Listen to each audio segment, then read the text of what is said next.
He done it on his terms. He done it his way. Bobby Lashley has signed the contract to face Brock Lesnar at Elimination Chamber this Saturday. We're going to talk about this match and the possible WrestleMania implications around it in just a second. Stay tuned.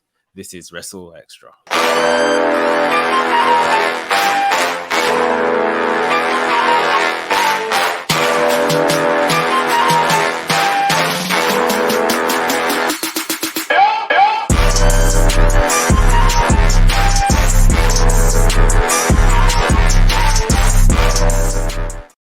Oh, yo, this is WrstlXtra. I'm your boy, A Dazzle, the Black Wrestling Advocate, always joined by my trios team, Mex, the WrestleManiac, if you will, and of course, the professor that is Gerard Barnett. Boys, it's Lashley's time. It's Lashley's time. Bump, bump, bump. All of that. And we're ready to go. On Raw last night. Brock Lesnar came out to the ring for the contract signing, but Bobby Lashley said, no, we're doing it on my terms, had his own table with 10 security guards and said, we're doing it my way. Brock Lesnar tried to confront him, but Bobby Lashley got the better of him, took him out, speared him in the middle of the aisle, and then signed the contract. And we're getting Bobby Lashley versus Brock Lesnar free at Elimination Chamber. We talked about this last week. And we were like, Elimination Chamber, is it really the best place to have this? It should be at WrestleMania. Do we still think there's this possibility of this match kind of going to a no contest and then eventually?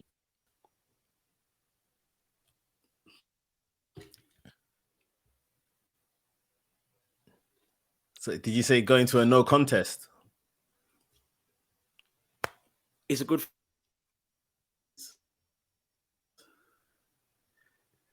I can't hear you very well. I think you're breaking up, but I think you said is the possibility of the match going to a no contest. Personally, I didn't even think of that as an outcome. Like, it could be very much so. But I think, like Gerard mentioned last week, he seemed to be counting the Royal Rumble elimination as something that happened within this series of matches.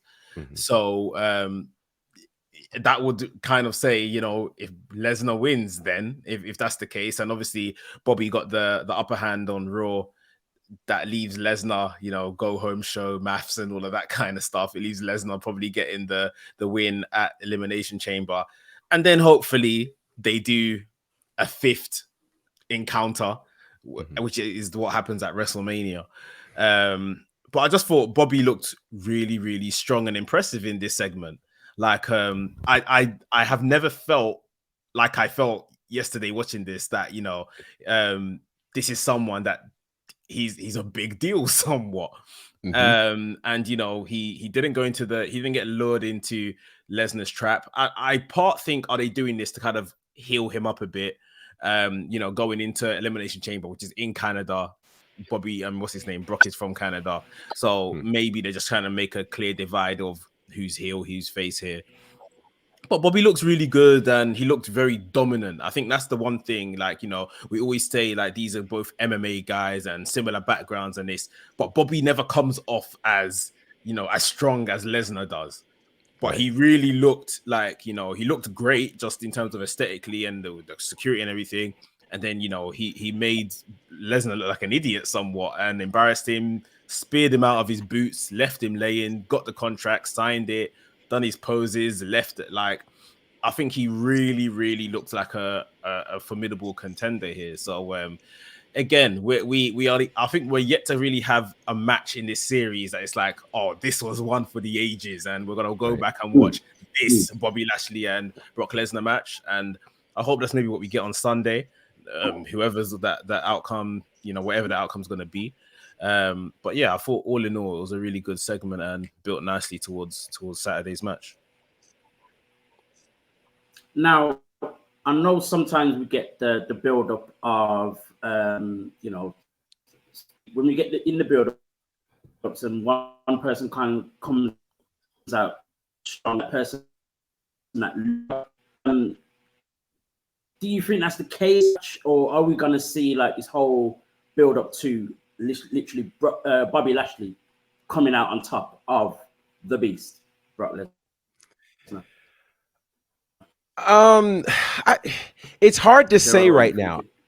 I think it's so unpredictable right now because on one hand, we're in a space where for the first time in many years, Brock Lesnar is not surrounding the world title picture. So the question now is, what do you do with Brock Lesnar when he's not the world champion? Well, obviously a Bobby Lashley match makes sense. I'm still stuck on this idea that I can't believe that this will be the final encounter. Like, I just can't believe we're this close to WrestleMania and we won't pull the trigger on a Mania match. So my hope is that this either goes to a no contest or it is something that, doesn't even start. Like they're fighting so much before the match ever starts that it's just out of control. They have to throw this thing out because it's all over the place. The only place to keep these guys together would be at WrestleMania inside of Hell in a Cell. To me, that's how this thing happens. I feel like it's, and I don't want to diminish the Elimination Chamber, but we've always known the Elimination Chamber to be a lead into WrestleMania. And so this has to lead, like, to me, I don't see a match for either of them going into WrestleMania that's bigger than this one. Like, this is the match that should be in front of 75, 80,000 people, and on a grand stage, on a massive spectacle. And I think I mentioned it last week that this will be the smallest crowd that these two have fought in front of, in a match, which is significant, So I think it's a no contest or they fight so crazy that, the match can't even start. Because, again, there's nothing for either of them at WrestleMania that trumps being in the ring with each other. And that's what's interesting as well. There's no stipulation to this match either. And I think that kind of speaks volumes as well. There's no stipulation to this one. So that is the hope, that it's a no contest and we still get Bobby Lashley, Brock Lesnar at number 3 at Mania. Now, what's interesting, I know Mick mentioned, Bobby Lashley's kind of talked about 3 different times where he's, got the upper hand over Brock. But Adam Pearce did say the rubber match. So they are still seeing it as the 3rd match. But yeah, my big hope is that it does kind of end up at WrestleMania. There's no other way to do it. I mean, if that's not how we're doing it, it just doesn't make sense at all to me in the slightest.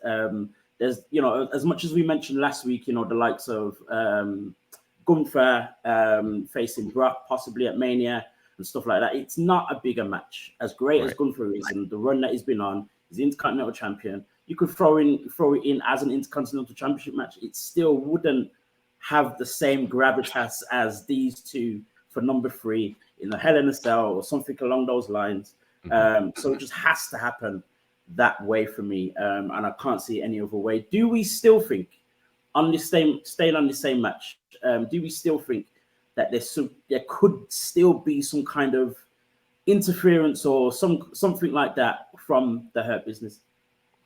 So I was thinking, like I said, as great as Bobby looked in this segment, I said to myself, he looks so good. I'm questioning now as a member of, WWE Universe, why does he need the Hurt Business?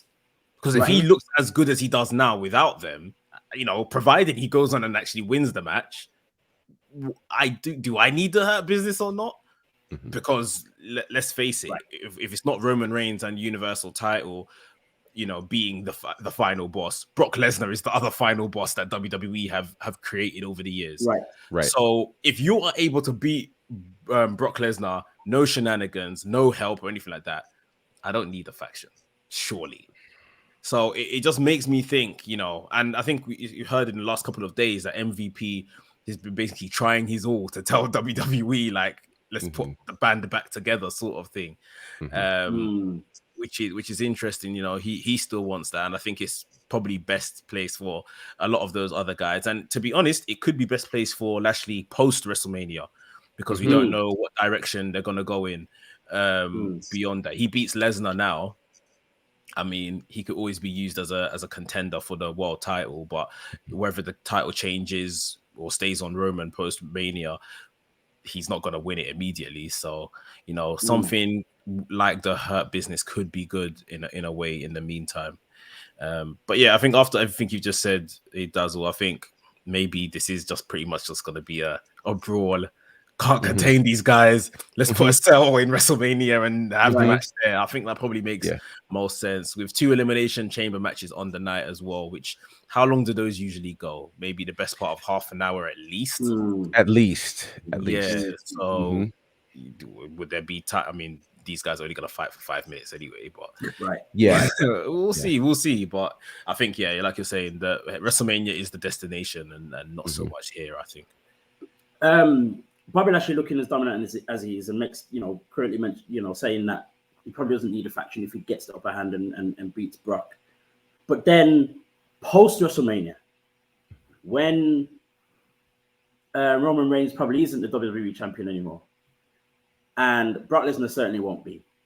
Say if it's Cody Rhodes or Sami Zayn, and Bobby Lashley's come out on top of Brock Lesnar. What's then next? Because we want to see Roman versus Bobby for the WWE Championship or something along those lines. Like, will it have the same meat on it if we then get Bobby Lashley versus Sami Zayn or Cody Rhodes? Gerard, does it help there will be a Roman Reigns as champion? At some point, are we still on this wait for Bobby versus Roman in a big match that means something? I think for the sake of keeping Bobby Lashley strong, he need not be around the world title picture until SummerSlam, at least. And here's why.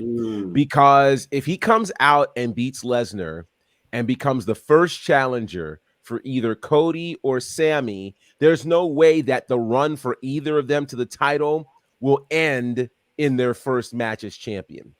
I don't want to see Bobby Lashley served up to somebody after all of these years that he's worked to really become at the top of the card. Don't serve him up as the first opponent. Make this as a big match, in front of Ford Field and 80,000 people. So again, it feels massive because he is massive. And one thing he has not had the opportunity to do is win the WWE Championship in a large setting. He's defended it at WrestleMania, but that WrestleMania had like 25,000 people.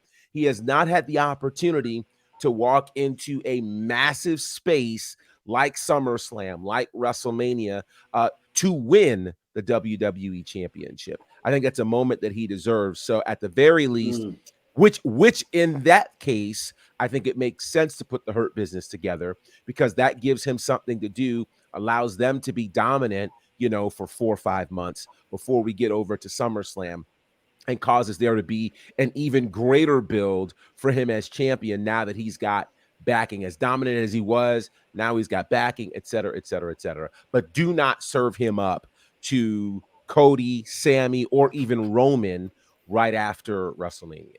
You'd be basically killing him. Go for it. I was saying that you'll basically be killing him because if he goes on and beats Lesnar, then it's like he's absorbed all the superpowers. Right. But then if he then loses, it's like it does great for whoever beats him, Cody or whosoever. But then it's like, okay, we haven't really made any progress with Bobby Lashley. It's not the best thing to put him straight in the title picture anyway. What then happens if Lashley loses to Lesnar? I think he's okay. Like, I think this is one of those scenarios that both of them are okay no matter what happens. Because on one hand, it's clear Lesnar's nowhere near the title picture.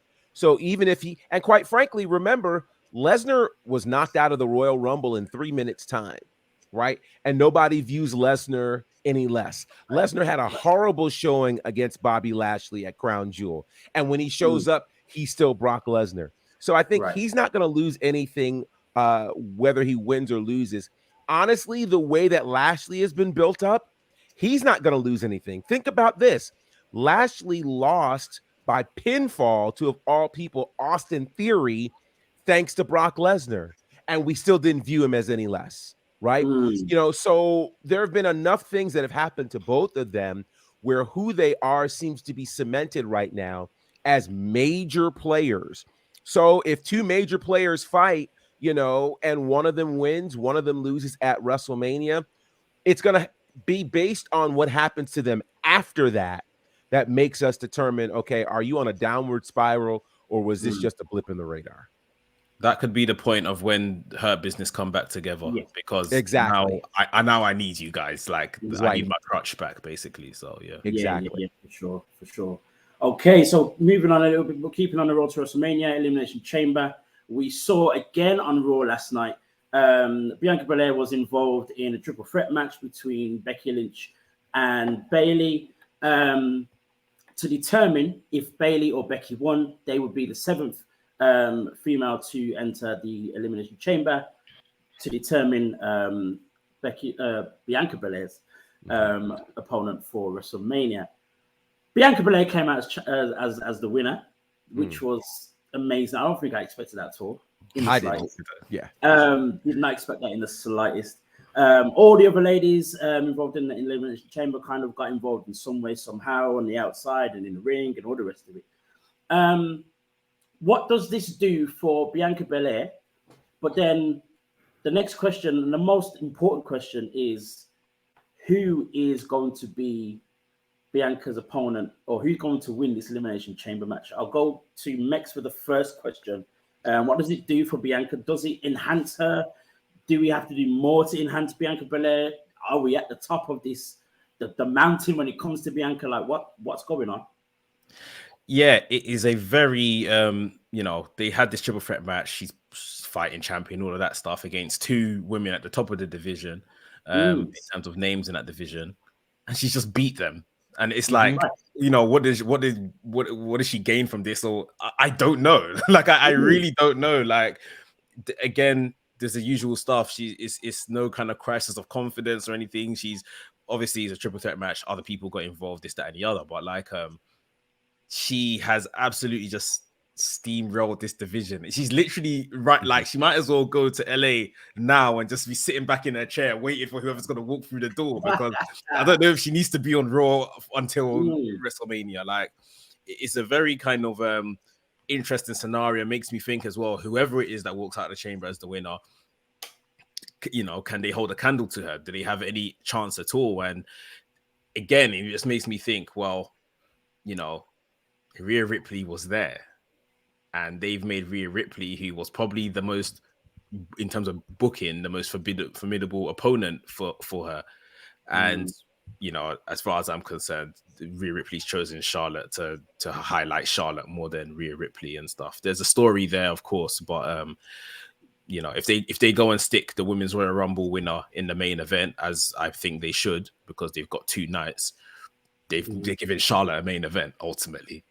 So I just don't see why, you know, that was the match, Rhea versus Bianca. You had somewhat teased it already over the months. Like, this particular match, I mean, I guess Gerard now speak on possible winners, but who do we believe ultimately could beat Bianca Belair at this point is the question. Right. Gerard, go for it. So yeah, who do we think wins the chamber match? I think the answer is Asuka. I think Asuka, certainly with the rebranding that she's had, deserves that opportunity in terms of a top tier competitor to take on Bianca. With that said, let me just say this. That match last night, that was a WrestleMania caliber match, you know? And so I was shocked, number one, that they even made that match last night. Though that just gives me Attitude Era Monday Night Raw vibes, where we would get those caliber matches as a main event on a Monday Night Raw. With that said, we are literally in the middle of history watching Bianca Belair as a dominant women's champion. This is day number 317 of her lasting reign. And And I actually, after seeing that match last night, I thought something I haven't thought this entire time. The entire time, I thought, okay, we'll get to WrestleMania. She'll drop the belt to whomever. At first, we thought it was Rhea. Now it could be Asuka. Some are even throwing the idea of Raquel Rodriguez out there, you know. But here's the deal. I actually think she's going to retain. And I think we could be on a push for Bianca Belair to have the single longest Raw Women's Championship reign in history. That record's held by Becky Lynch, of all people, at 398 days. Oh, So we're not that far away. We get to WrestleMania, we're going to be at 365, right? Whoa. She makes it to May, we've got a new record holder. And Bianca's hot. Nobody is topping her right now anywhere. It's scary to see. She reminds me, I know people have made comparisons between her and John Cena.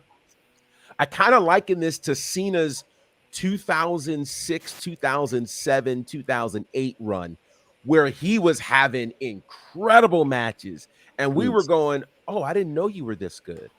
Oh, you know, matches against Lashley, against Edge, against Shawn Michaels. And we're going, oh, that's what she's doing. And it's scary because she's elevated the Raw Women's division, and then she's literally sitting on top of it like what? You two just fought in a marquee cage match last week as the main event, and I just beat both of you. She beat 2 of the 4 horsewomen in one match. Right.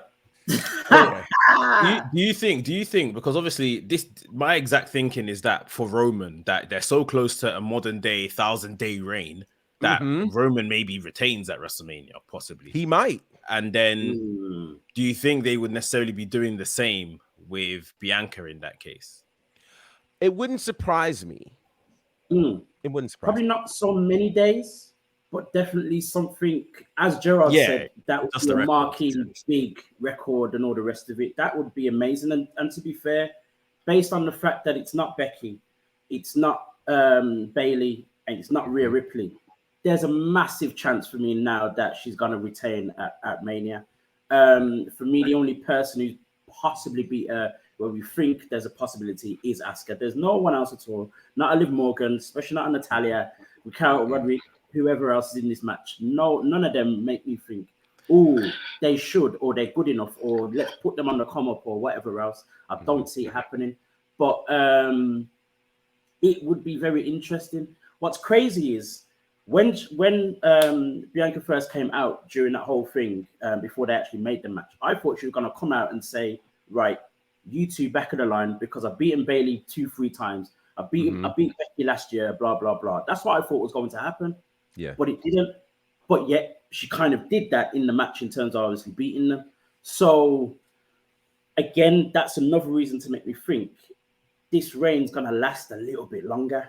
And if it goes past that record, I kind of don't care what happens after that. I was already ready for her to lose at Mania. Now I'm like, nah, it can't happen at Mania. It has to happen after this record and maybe SummerSlam or another pay, whatever, but not just yet. And as much as we have however many weeks and weeks upon weeks talking about this kind of lack of I guess depth of her character and all this kind of stuff, when you look back in 10 years, 20 years, you're not gonna think about the character journey. Nope. You're not. Nope. And right now you do. And right now it's still a problem to me. But all in all, you're not going to look back and think, oh, her character wasn't great, so her run wasn't great.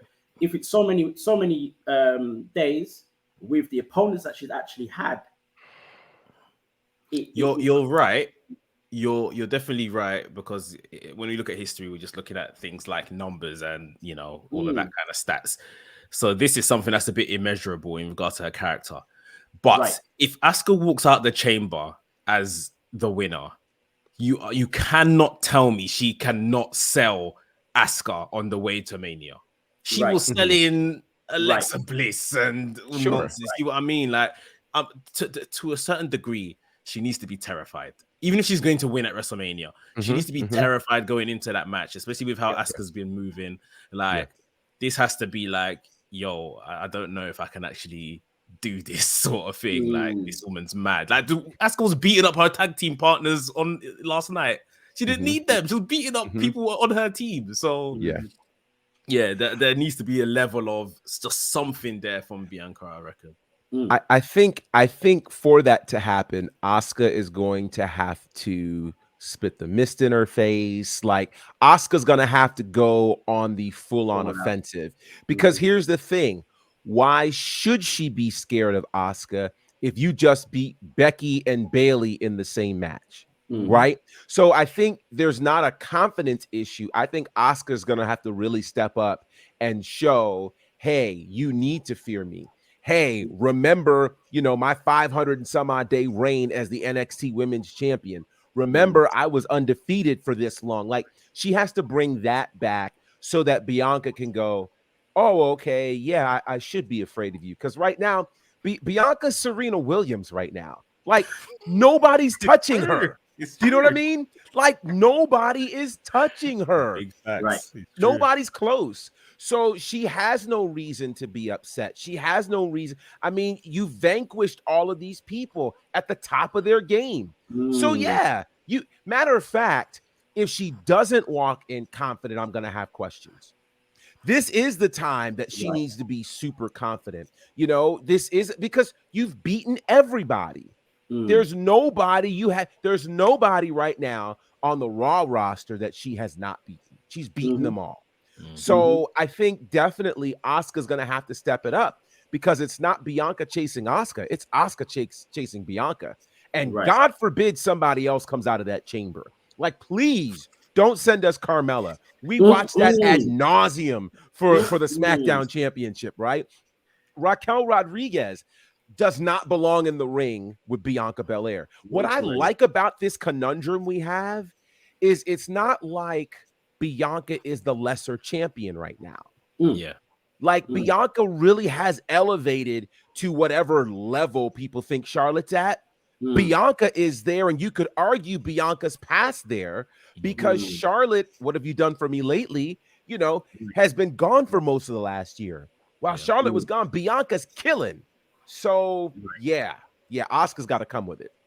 I think even if the thing isn't fair, the emotion isn't fair, at least annoyance. Like, if Asuka's spitting mist at her and just kind of teasing her and just being a vandal, being a rascal, or whatever the case is, then I think that treading on the line of the NXT Bianca Belair, maybe not being as rude and crude because she's a babyface, but just that kind of hot-temperedness needs to kind of come out and walk into that match, with that kind of, I can't wait to get my hands on Asuka. And then even if she loses from there at WrestleMania, it's more like, okay, well, I lost my head. And that's why, I didn't come in with the tactics. I lost my head. And subsequently, that's why I lost the match. But give me something between Elimination Chamber and WrestleMania with her character. Give me something, especially if the victor of the Elimination Chamber is going to be Asuka. I think for me, it's got to be fair. And that's more so due to this rebranding of Asuka at the moment, because, we've not seen it to an immense level. But at the same time, she's coming out, Asuka's coming out a lot more dangerous, a lot, with the new paint and a little bit more deranged and all that kind of stuff. But I think if she then wins this Elimination Chamber, something has to happen to where Bianca will definitely be scared. And it's not so much scared of losing, but just scared of her tactics or whatever she does up until WrestleMania. She had this whole thing with Alexa Bliss, and that was kind of supposed to be scary, but it was almost like, girl, are you crazy? Like, it was more that than actually being scared. Whereas Asuka, she can easily turn it into, I'm actually scared of this woman. I don't know what she's gonna do. She's unpredictable. I think it's that unpredictableness that will make her kind of think twice or have her a little bit scared. There definitely needs to be something. It can't just be, right, we used to be tag team partners, we're good friends. I'm happy and proud to face you. I want to face the best of the best. And no, I don't want to hear none of that talk. I don't want to hear. I've heard that for the last 2 years. I don't want to hear none of that talk. I'm not mad at that. It's just repetitive. That's what it is. That's the problem. It's happened too many times for me, and that's what my annoyance is with this whole with her run. Basically, it's just repetitive, and we can do more because Bayley's had more, Becky's had more, Liv Morgan's had more, Rhea Ripley's had more. So it's kind of like, all right, yes, she's great in the ring, yes, she keeps on winning, and that makes her look great, but then give us something more.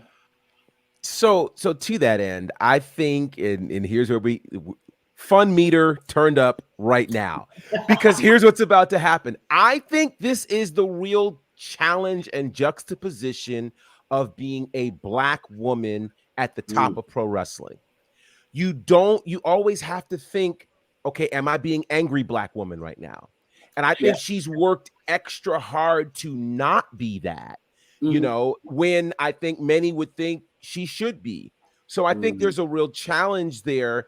Can I turn on, or do I need to turn on angry Black woman to get the job done? Is that an unfair thing that I have to do? Can I be received in that way?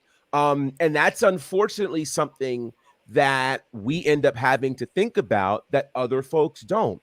Other people can blow a gasket and nobody cares. But all of a sudden you come out and say, I'm tired of this. I'm this, I'm that, and you go off, okay, angry Black woman. Now I run the risk of losing my Caucasian fans. And those, I don't want her to be like, so I think it's just one of those things that others don't have to think about, that she's forced to think about. So now it's all in the spirit of competition. You know what I mean? So for instance, like, I think it was last year when her and Becky were fighting, and there was a whole thing about, will we cut her hair or not? You know, like, we all know you mess with the hair of a Black woman, you're going to have problems, right? But we weren't allowed to fully get that at its fullest or at its apex, because you know that's only going to appeal to a certain demographic. Our Caucasian sisters, they don't care, right? So it doesn't resonate with them as it would with a specific group. So I just think that for all of the concern that we might have character-wise, I think it's those things that have to be considered now that she's at the top of the card, and that she's doing all of the media, and that she has the reality show and all those things. It's a different space than if you're some other ethnicity. You're allowed to be angry and show that emotion, and it doesn't count against you. But I think there's two things I wanted to respond to in what you said. I think for me, going back to the whole character thing, it's not so much the angry Black woman, it's more the confused because of Asuka's, you know, antics or whatever else. It's more a confusion or, you know, she's unpredictable, blah, blah, blah. So it's going to be more of that. Going back to the whole hair thing, WWE were actually in a very brilliant position to pull the trigger on that type of thing, because I agree, known for the hair, and it wasn't Afro hair. It wasn't like she's coming out with a big Afro. It wasn't Afro hair. She was just known for the long ponytail. Becky's messing with that. Cut the long ponytail, and you know you've got an issue. So it could have worked. It could have worked. Maybe we get, you know, well, not maybe, we would definitely get a small percentage of the Twitter folks, you know, turning it into black woman's hair thing and blah blah blah, and you know, white writers not knowing what to do with Black people and and all that kind of stuff. But I think it really could have worked. But who knows? I mean, you know, as much as it's been repetitive, it's clearly working. In terms of the business, in terms of merch sales, in terms of popularity, putting her up on top. So, you know, I guess to a point, if it's not broke, why are you trying to fix it? I guess it is one of those. But for me, there's still this level of wanting to see something different. And I think that's all it is for me. Because, again, going back to a Charlotte, a Becky, Bayley in the past, they've had all sorts of a whole roller coaster of emotions through their runs, whether it be chasing or holding a championship. Whereas Bianca's has just been that the whole way through at every single point. So, and this is the thing, her gimmick, even with like, okay, Sasha Banks was the boss, whether she was face or if she was heel. Heel should just be a bit, worse with it. Like the whole strongest, quickest is an arrogant trait. Like Yes. there is so much Right. money, I believe, if you just say it in a more arrogant way. Like, you can't come into the ring with me. Like, you see what I mean? Like, I'm just better than everybody else. Like, at the same time, like you said, if it's not broke, don't fix it. Unfortunately, that's the eyes they may be looking at it with. There's probably now, especially more than ever, the tight line in between.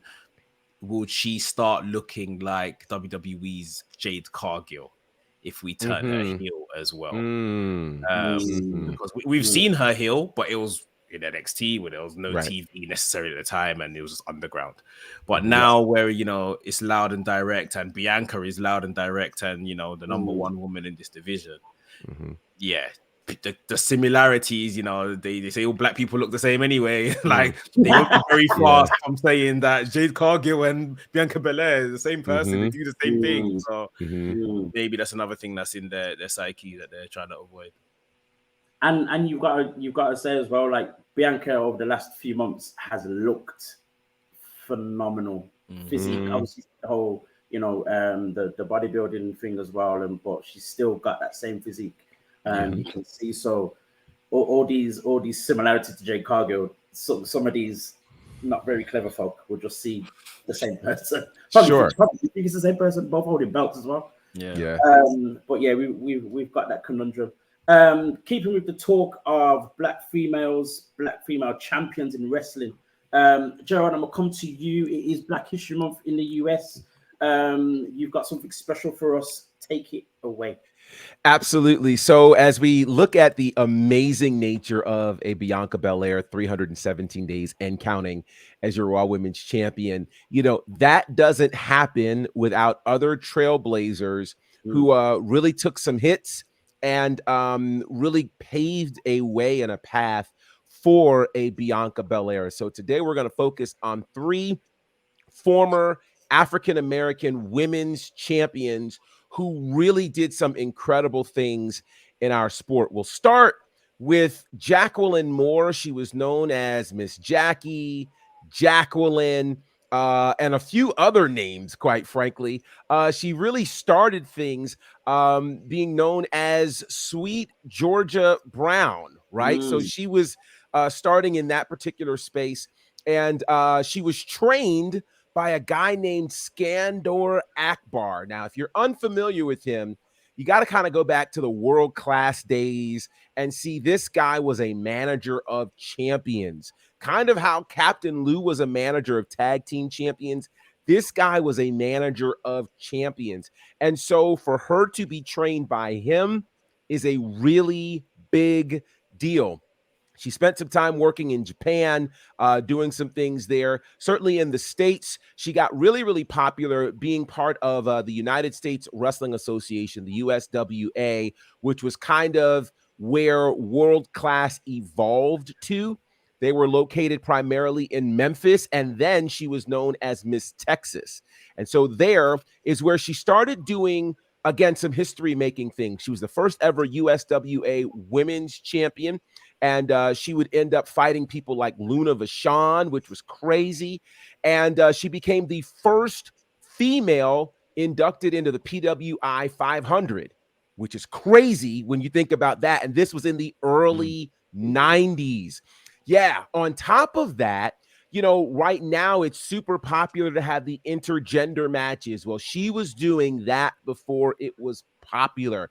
Beating up on guys, like Reggie B and like Don Bass, and even folks like Jerry the King Lawler. Like, she was doing that kind of thing. And so she was a really, really big deal. Of course, she came over to WWE. She had a few stints in WWE. Came over first in 1993, where ironically she worked under the name Winona. And she was the manager for Jeff Jarrett. If you can imagine that, I immediately think Winona Judd. Like, what are we doing here? She came back, of course, to WWE in 1998. But before that, she spent some time briefly in WCW as well, doing some things there. And again, she was beating up men. Like, it was kind of crazy, the things that she was doing. Of course, when she came to WWE, she debuted, if you can imagine this, as the on-screen girlfriend of Mark Marrow. Of course, Mark Marrow at the time was married, then estranged to Sable, who is now the wife of Brock Lesnar. Yeah, you followed all of that, right? So Jackie, which I thought was so interesting then, of course, she had this whole reputation of beating up men and all these other things. Well, by the time she gets to WWE, this is the Attitude Era, she starts to embrace not just the tough girl, but the feminine side. And so a lot of people remember that bikini contest that she had against Sable at Fully Loaded, that, well, before we had Janet Jackson and a wardrobe malfunction, we had Miss Jackie and a wardrobe malfunction. And that was pre-YouTube, but if that were around on YouTube, I'm sure that would have been extremely popular. She's also the first woman to hold the WWE Cruiserweight Championship. So she's special. Women's champion, cruiserweight champion, now a member of the WWE Hall of Fame, inducted in 2016. Very, very special. Very quickly, I'll move to Jazz, who was another very important name who belongs in the WWE Hall of Fame, by the way. Believe it or not, she got her start in 1999, and she did that in a place called ECW. And when she was there, she did quite a few things. And believe it or not, she was inspired by Miss Jackie to become a wrestler, which is pretty cool. And so Jazz had an amazing physique, and much like Miss Jackie, beat up on a lot of men in ECW, found herself in WWE around 2001.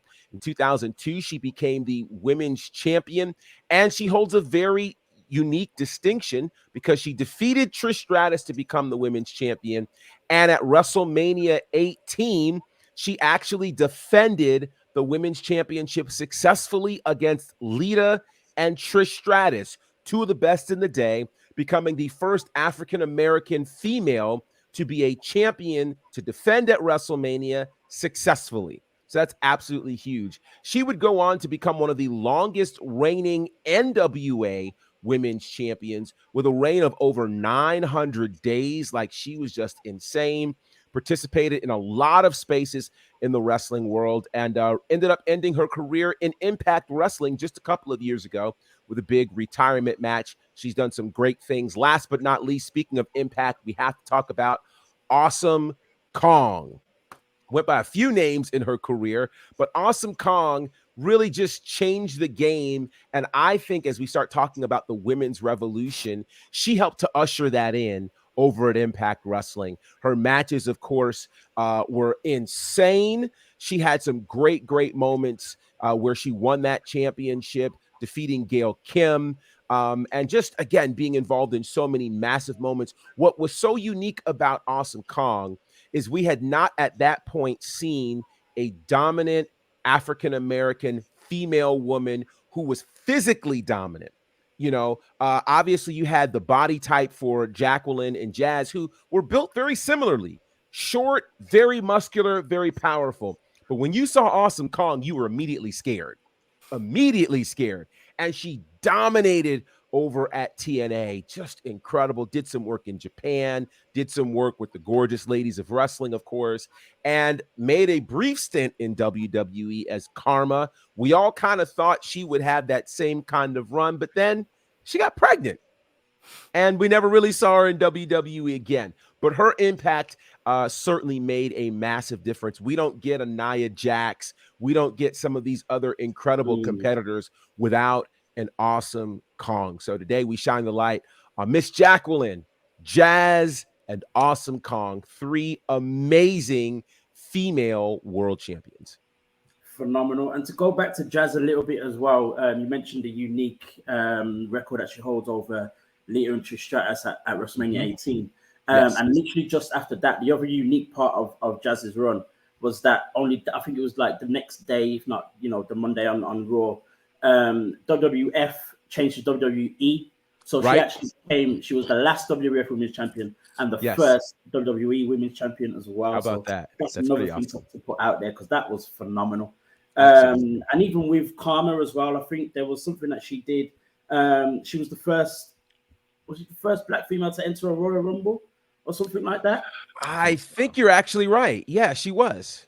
That's right. Because they weren't having the women's rumbles then, and she hopped into the men's one. That's right. That's right. Right. So 3 women who have done some amazing things, and you look back at what they've done, and you're just like, huh? Like you didn't even know about it until you read it. You know what I mean? Absolutely. It doesn't get talked about enough, and stuff like that. The other female that we want to kind of put out there as well is the most decorated black female champion in pro wrestling, which is Sasha Banks, aka Mercedes Moné. Obviously, she's won the NXT, the WWE Raw Women's, SmackDown Women's Championship, and the WWE Tag Team Championship as well. I don't think anyone else has won as many championships, or any other black female has won as many championships in their time either. So, you know, we've got Sasha Banks as well.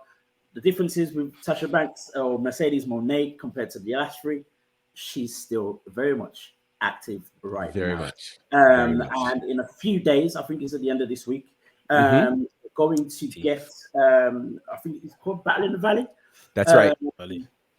New Japan Pro Wrestling, Mercedes Moné versus Kairi, formerly known as Kairi Sane, for the IGWP Women's Championship.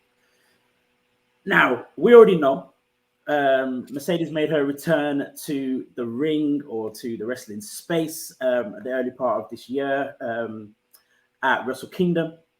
Massive reaction to all of it and all the rest of it within days of her appearing.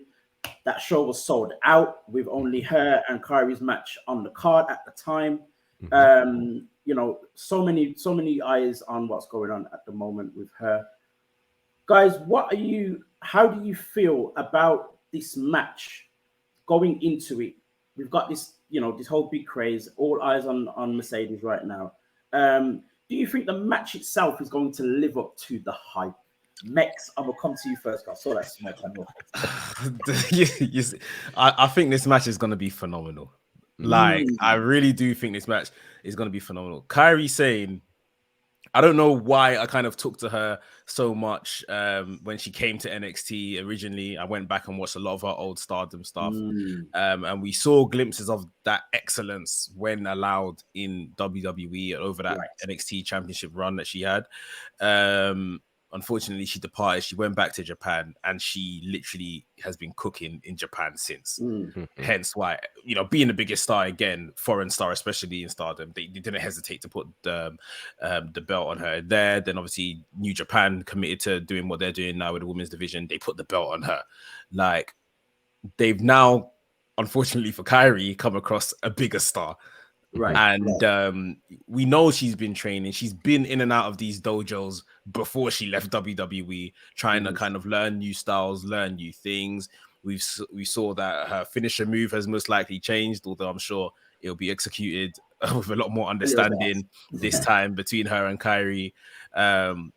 This match is massive. I think this match is really, really massive. And, you know, we know Sasha Banks' attitude from her time in WWE. She's going to go out there and look to steal the show. The show now has the men's IWGP championship being defended on it. And it's against, you know, absolute legends in Okada and Tanahashi. Now, Tanahashi can't go as well as he used to, so that already gives the women a hands up in terms of stealing the show. I think the only thing left to kind of see now is if they're going to kind of pay the reverence and give the women the main event. Which is what I think everyone's been waiting for. And I think the men's title, the IWGP Championships, kind of snuck onto this card in the last week or so. So, I mean, it's the top title. It could still main event, but I feel like the women done the heavy lifting in terms of attracting this crowd. And, you know, to really, especially put this belt on the map, because they half-assed it at Wrestle Kingdom. They put it on there, didn't give them a lot of time to really do it in the US as well, where, you know, I guess a lot of people are very much in tune with, one, Mercedes Moné, two, women's wrestling, more so, I say tongue in cheek, but yeah, more so maybe than some of the other stuff that's going to be on the card.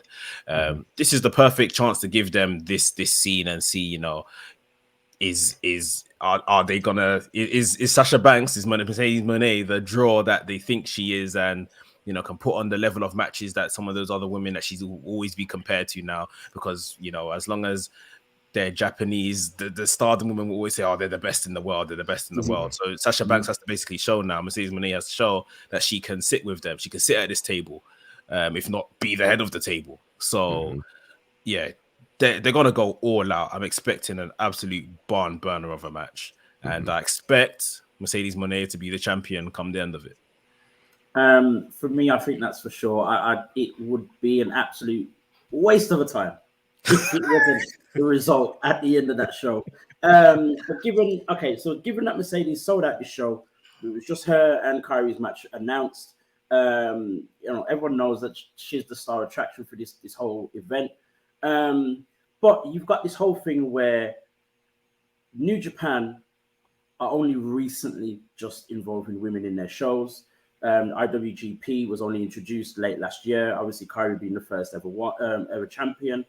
Gerard, do you think that they will pull the plug on putting this match as the main event, the final match of the night? Absolutely. If this were in Japan, I would say no. Okay. But because it's in the United States, because they are really still looking to establish New Japan of America, because they understand this is the first wrestling match for Mercedes Moné since she's left WWE. She's like Tupac. All eyes are on her at this particular point. Okay, listen. Her image is on the flyer. That match is what's selling this whole thing. And it's we've all kind of forgotten this card is happening the same day as Elimination Chamber. Right. So, what you're dealing with, it's a couple of hours after Elimination Chamber starts, but there's going to be a crossover. So there's literally going to be about an hour to an hour and a half where Elimination Chamber and Battle in the Valley will be on at the same time. So that guarantees that this is not going to be first on the card or early in the card. It has to be at the end because they want to make sure that everybody is paying attention to this. In the United States, for as many people who love Okada and Tanahashi, and we love them, no, those people are going to San Jose to see Mercedes versus Kairi, period. If you put this on anytime other than the end, it's like putting Beyonce up and then saying, oh, by the way, we've got one more artist. Nobody's trying to see who comes after Beyonce. That's why she closes the show. That's why Mercedes is going to close this show. And I'll go so far as to say, if the final image out of this pay-per-view is not Mercedes holding up the IWGP Women's Championship, then all of this was for naught. Yes, Mercedes will get her check, but all of the attention and conversation, because here's the thing. Think about this, and I don't know that they realized that this would happen. Saturday night is a night where we could conceivably be talking about Sami Zayn as the new world champion and Mercedes Moné as the new IWGP Women's Champion.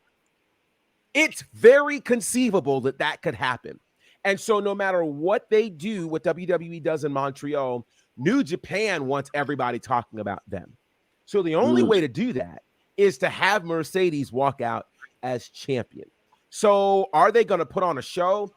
I think we're going to see a Mercedes Moné, the likes of which we have never seen, because she's never been able to wrestle without any entrapments, right? She's always had to kind of fall under this particular space. There are things that she's desired to do that she hasn't had the chance to do. There's this video that she put out yesterday or so where she's literally in tears about living her dream and things of that nature. And it was all centered around her debut in New Japan. So I just have to think she's probably been putting in more work in this last month than we could have ever imagined. She won't be wrestling in high heels, so it guarantees that the moves that she's going to pull off are going to happen, unlike her debut. And then the other thing I find interesting about this is the women in Japan, for the most part, are match up size-wise really well to Mercedes. So this isn't the optics of Mercedes versus Nia or Mercedes versus Rhea. This is what happens when you have two people of the same size, same strength going at it. That changes the game for me. And Kyrie, we know she's amazing. So this is going to be an incredible match. I think this absolutely will live up to the hype. Just to add, I just wanted to add something. Sorry. Go. With Mercedes, again, going back to that interview with Stone Cold that she had, Broken Skull podcast, this is someone that said they thought WWE would never happen and they would end up in just Japan or Mexico. Now she's the biggest star within where she wanted to be anyway. Without having a match there. Without having a match. If she doesn't win, there's a lot of people that will just not tune into New Japan again. People will if they enjoy the men's stuff, but there's a lot of people that are tuning in for this. There are a lot of people that tuned in for Wrestle Kingdom to see her debut. If she doesn't win, there's no reason for them to tune in anymore. Yeah, I'm definitely one of them.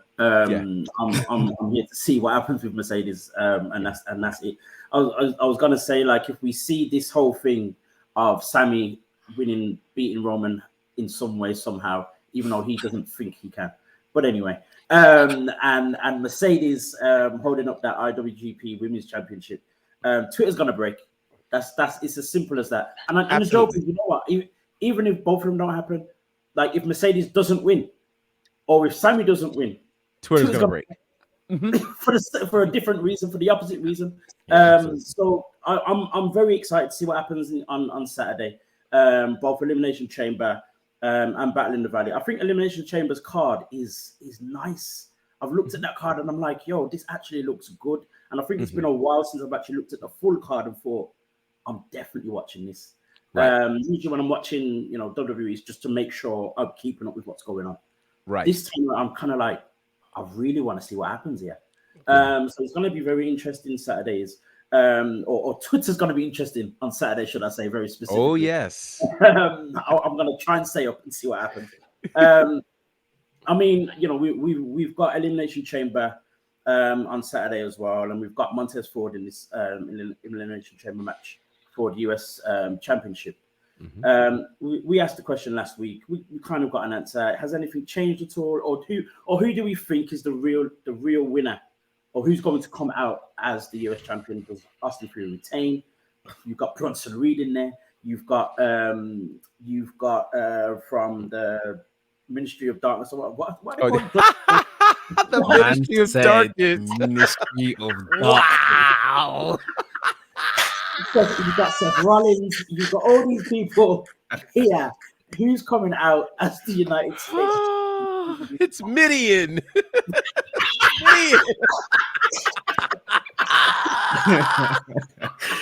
Oh gosh. Oh gosh. Next, who do you think's coming out as champion in this match? You know what I've started thinking in the last week or so? I think possibly Seth Rollins, with the idea that Logan Don't say Paul what I'm gonna beat say. him at WrestleMania for the US title. Oh, give me that. And we can have, maybe if the main title changes at WrestleMania and then maybe divides or whatever, and we have now champions on both shows, that could leave way for a distant champion in Logan Paul that just pops up every now and again with the US Championship. I think that Logan Paul and this whole idea of he doesn't care about wrestling, he's just here to just steal fans or build followership. I think there's something there in him beating Rollins, but it'll be more sweeter if he beats Rollins for something and almost takes our title and just parades around the internet with it and just pops back in every now and again. And I think maybe that could be the money idea. I don't know how anyone else in the benefits from it, but long-term money idea, Logan Paul holding. Some people said they wouldn't mind him with the WWE Championship. It's conceivable because of his performances. Of course, for the wrestling purists, it could be a step too far. So this could be a nice kind of intermediary, if you see what I mean. Sure. Wow, that I did not expect that. I didn't see that coming. But I will say this, for those certainly in the States who watch the Super Bowl, if you were watching Super Bowl commercials, Logan Paul was actually in a Super Bowl commercial, and that commercial featured highlights of him from Crown Jewel. So when I saw that, I said, I see you, WWE. I see why you grabbed Logan Paul, because they didn't have to do a WWE commercial for the Super Bowl. You have Logan Paul doing it. Boom. You know, so I hadn't, and I'd actually forgotten about that whole interaction between him and Seth, because here's where my brain was. My brain was, you could have Seth win the US title or somebody else win the US title. And Seth, once again, is looking for what's my path to WrestleMania, right? And his path ends in another mystery opponent at WrestleMania. And here comes the Switchblade, Jay White. I don't mind. Yeah. I don't mind. Yeah. Yeah. Yeah. I'll be good. So the question then is, which are you going to go after at this WrestleMania? Are you going to go after the alleged mainstream pop, or are you going to do something for the wrestling fans? And who knows? Who knows? Because the other thing is, this is Triple H's WrestleMania. Yeah. So we don't know. Now we got Cody out of the deal last year, which I think a lot of people were still surprised that it actually happened. You know, I know Jay White's contract is up, certainly before we get to Mania. And so the possibilities of what could happen there are endless. And so the real question is Seth Rollins worth more to us at WrestleMania as US champion or not? That's the question. And I'm not sure of the answer to that as of right now. I'm not sure. I think for me, there's two outcomes that are very realistic for me. You've got the Seth Rollins conundrum. There's two with him alone. Is you know, he doesn't win at Elimination Chamber and he faces Logan Paul. We've already seen that kind of started with, you know, him being on Miz TV on Raw last night. And you get the same two but for the US Championship, which would be phenomenal. What Mick said was, you know, so on point. Yeah. The other thing you could have, which is very realistic as well, is Austin Theory retains, and then John Cena. Open challenge. John Cena is the challenger at WrestleMania, because, you know, it looks likely we're missing out on The Rock for Hollywood. But who else is in Hollywood? John Cena. That's not a bad second best at all. In terms of Hollywood star, a little bit. In terms of a wrestling star, massive. Probably a bigger name, possibly in the modern day and all that kind of stuff. So there's still that could happen. We didn't get it last year. We wanted it last year, and that wasn't even for anything. So this time around, for a US title, John Cena, Austin Theory would put bums on seats. For sure.